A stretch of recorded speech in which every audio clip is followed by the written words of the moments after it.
Hello guys, അങ്ങനെ യാദൃശ്യമായിട്ട് ഇന്നൊരു കല്യാണത്തിന് പോകണം കേട്ടോ. ഞാൻ പോകണമെന്ന് വിചാരിച്ചിരുന്നതല്ലേ, പക്ഷേ പോകേണ്ടി വന്നു കേട്ടോ. തൊട്ടടുത്ത നമ്മുടെ അലിമരൊക്കെ ഉണ്ടായിരുന്നു കേട്ടോ. അപ്പോൾ എന്നാൽ പിന്നെ ഞാനിവിടെ പോകാമെന്ന് വിചാരിച്ചിട്ട് അങ്ങനെ അവരുടെ കൂടെ ഇറങ്ങി പുറപ്പെട്ടതാണേ.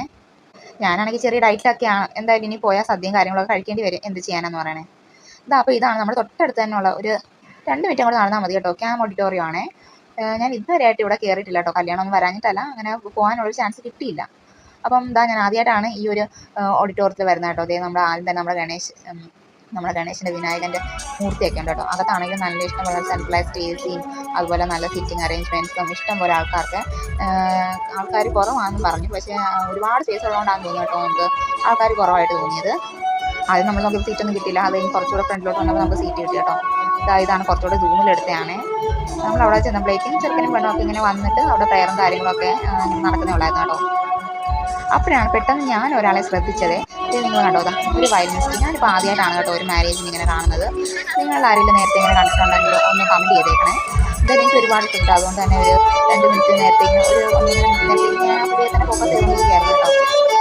നല്ല രസമുണ്ടല്ലേ കേൾക്കാൻ.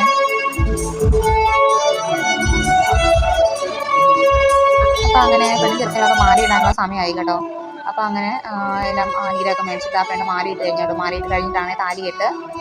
അപ്പോൾ അങ്ങനെ നല്ല ശുഭമായിട്ട് താലികെട്ടും കാര്യങ്ങളൊക്കെ ഇങ്ങനെ നടന്നു കേട്ടോ. അതിനിടയ്ക്ക് ചെക്കൻ പെണ്ണിന് ഒരു കിസ്സൊക്കെ കൊടുത്തു. അത് എന്തായാലും എനിക്ക് ഇതിനകത്ത് ക്യാപ്ചർ ചെയ്യാൻ പറ്റില്ല കേട്ടോ. നേരെ ഡയറക്റ്റ് എടുക്കുമ്പോൾ അവർ തിരിഞ്ഞിരിക്കുന്നത് നമുക്ക് കേട്ടൊന്നും കാണാൻ പറ്റത്തില്ല കേട്ടോ. അതുകൊണ്ടാണ് ഞാൻ ആ പ്രൊജക്ടർ വെച്ചേക്കുന്നത്. ആ സ്ക്രീനിൽ വെച്ചിട്ട് ഞാനിങ്ങനെ വീഡിയോ എടുക്കുന്നത്. ഈ ഒരു ഡയറക്ഷനിൽ നമുക്ക് സ്ട്രേറ്റ് വെക്കാൻ നമുക്ക് കാണാൻ പറ്റത്തില്ല. അപ്പോൾ ഇനി അടുത്ത ചടങ്ങ് എന്താ, സദ്യ കഴിക്കൽ. അപ്പോൾ അങ്ങനെ എല്ലാവരും കൂടെ താലിയിട്ട് കഴിഞ്ഞ ഉടനെ തന്നെ അവിടുന്ന് ആൾക്കാരെല്ലാവരും ഇറങ്ങി കേട്ടോ. ഞാൻ വിചാരിച്ചു എൻ്റെ ദൈവമേ ഇത് ഒരുപാട് ക്യൂ ആണല്ലോ, കയറാൻ കിട്ടുമോ, കയറിയാൽ തന്നെ സ്ഥലം കിട്ടുമോ എന്നുള്ളതായിരുന്നു. പക്ഷേ അകത്തോട്ട് കയറിയപ്പോൾ നല്ല സഫീഷ്യൻ്റ് ആയിട്ടുള്ള നല്ല അധികം തന്നെ സ്ഥലം ഉണ്ടായിരുന്നു കേട്ടോ. അതുപോലെ തന്നെ ഒരുപാട് കറികളും കാര്യങ്ങളൊക്കെ ഉണ്ടായിരുന്നു കേട്ടോ. പച്ചടി, കിച്ചടി, തോരന്, പിന്നെ എന്തായിരുന്നു ഇഞ്ചി, എന്തൊക്കെയോ കുറേ സംഭവം ഉണ്ടായിരുന്നുണ്ട്. പപ്പടം, കുറേ കറികളും, നമുക്ക് ഗ്രീൻ പീസ് തോരനും പിന്നെ ക്യാബേജ് തോരനും അങ്ങനെ പല സംഭവം. അത് കഴിഞ്ഞ് പിന്നെ ചോറും പരിപ്പും വന്നേ. അതിൻ്റെ പുറത്ത് കുറച്ച് നെയ്യൊക്കെ ഒഴിച്ച് അത് കഴിഞ്ഞ് പിന്നെ സാമ്പാർ കൊണ്ട് തന്നു. മോര്, പച്ചമോര്, മോര് കറി എല്ലാം കൊണ്ടുവന്നേ. 3 സൈസ് പായസം ഉണ്ടായിരുന്നു. ഒന്ന് പ്രഥമനുണ്ടായിരുന്നു, പിന്നെ നമുക്കിതേ ബോളിയും പായസം വരുന്നുണ്ടേ. ബോളി വന്നിട്ട് കുറച്ച് നേരം ഒന്ന് വെയിറ്റ് ചെയ്ത് കേട്ടോ നമ്മുടെ സേമിയ പായസം വരാൻ.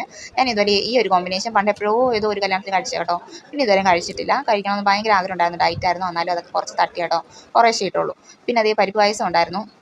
പ്രഥമൻ പിന്നെ ഞാൻ കഴിക്കാത്തതുകൊണ്ട് ഞാൻ അന്നത് വീട്ടിലോട്ട് എടുക്കാമെന്ന് വിചാരിച്ചു. അപ്പോൾ നമ്മുടെ വീഡിയോ ഇത്രയേ ഉള്ളൂ.